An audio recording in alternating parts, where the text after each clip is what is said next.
of 25 and a rate of 12. We'll keep the same rate.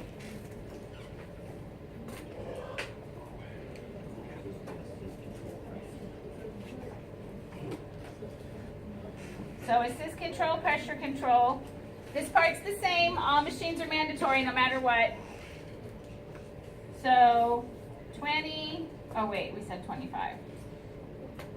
25, 25, 25. So now we're controlling the pressure. So what's going to change now?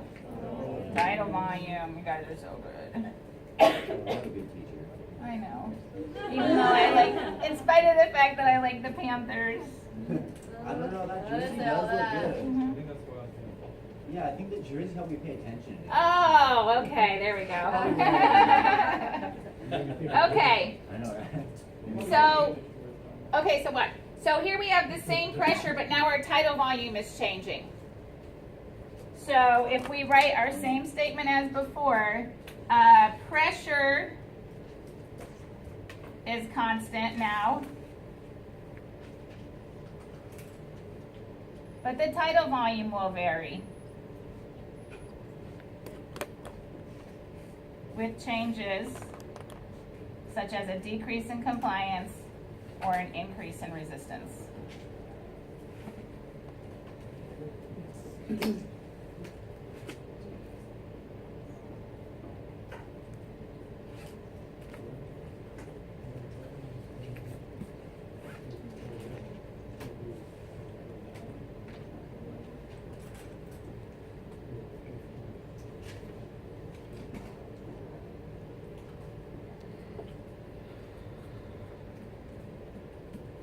And what happens when my patient triggers a breath?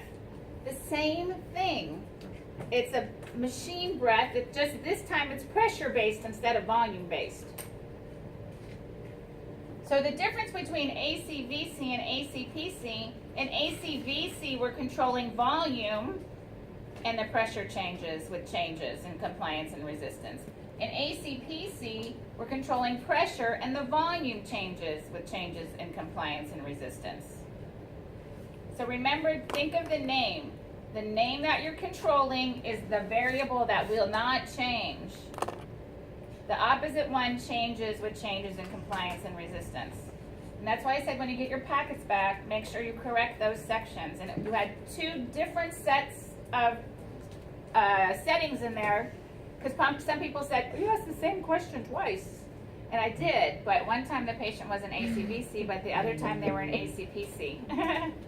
Oh, So, who did that? It's fine. I didn't take off for that because we hadn't gone over it yet. I was looking that you answered what we had done already and other things. So again, so then our volume can vary.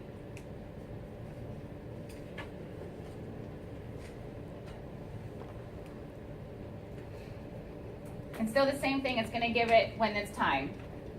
And then if the patient triggers it, he'll get a full machine breath. It's just pressure-based this time. So that makes sense, right? Now that we've talked about AC. Okay, so what can we set?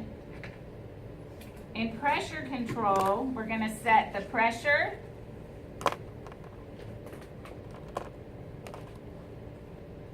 the rate, the I time,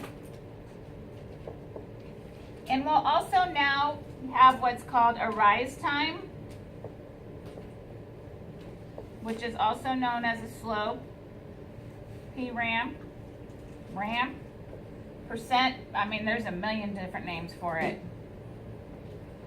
What will not be set in pressure control is flow or flow pattern.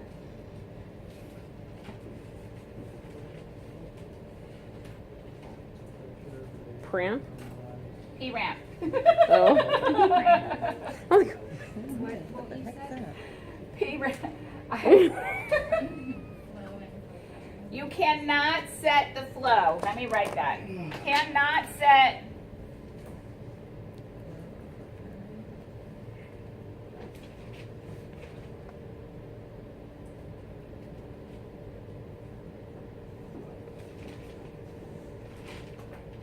the flow has to be variable.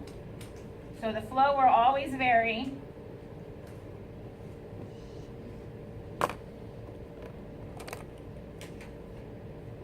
And the pattern is always going to be what we call decelerating. And that has to do with how the flow is delivered more than anything. For rise time, does it say? It's also called slope, P-ramp, and ramp. That was just other names for it.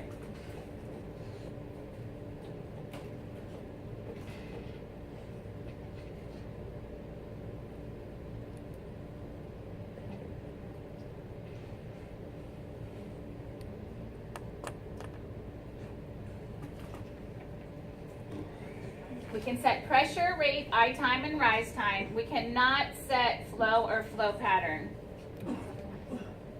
Why would we not be able to set flow? Does anyone have any idea? Because it doesn't have to do with water. You're kind of on the right track, Michelle. Flow affects tidal volume, Chris, you're right. So, and some of you kind of were going the right track. When our volume varies, our flow has to vary. Because remember, flow has to do with how fast the tidal volume is delivered. So if the tidal volume varies, the flow has to be able to vary with it. So in pressure modes, because we're going to learn about another one tomorrow, any mode that is a pressure mode has a variable volume, and so therefore it also has to have a variable flow, because it needs to be able to change depending on the volume. So you'll never set the flow.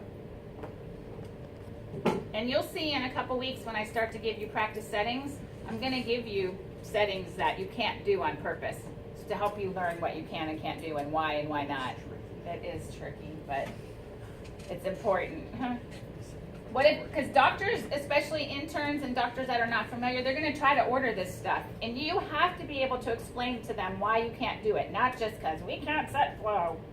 They're going to want to know why, because they're going to want to set it. Or we can't do this, or we can't do that. You have to be able to justify why you can't do something, not just because Mrs. Foss said so. Today she was in a Broncos jersey. He must be right there. Yeah.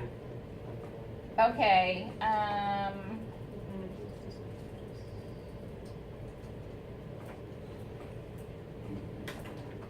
The other thing I want you to make a note on.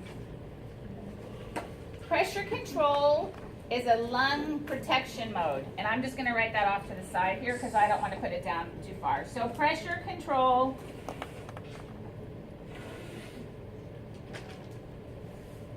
is lung protection.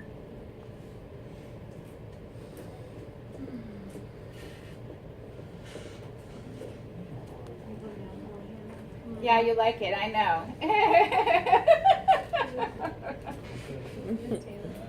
Yep. Pressure control is lung protection because we are controlling the pressure. So when we're able to control how much pressure, we'll be able to protect our patient's lungs. So when, and remember I told you this a few weeks ago, when your plateau goes above what, you have to switch to pressure control? 30. So when your plateau goes above 30, this is where you're going. Pressure control.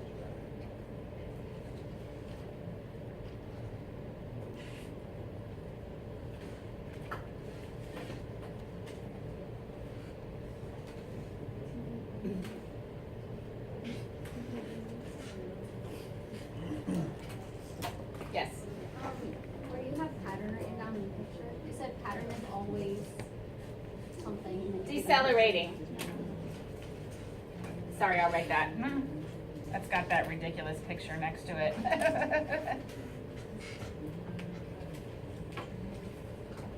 Okay, so advantages are just that. You prevent barotrauma because you're in lung protection.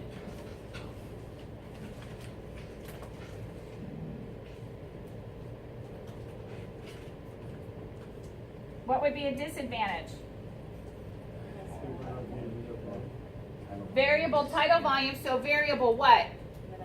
Variable minute ventilation. Your minute ventilation is variable, so you have to pay very close attention to it.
See, it gets easier. Now when we come over to this side, everything is exactly the same as I told you before, except now we're controlling pressure instead of volume. The patient can still take a spontaneous breath. He can still have pressure support. SI and V, full machine breaths when it's time. Patient time, they take their own. You can add pressure support to increase the volume. The first one takes the longest because that's the ones I have to spell out what everything is. The only difference in these two is this time we're controlling pressure and not volume, and same thing over here. So you have different advantages and different disadvantages and different things you can set.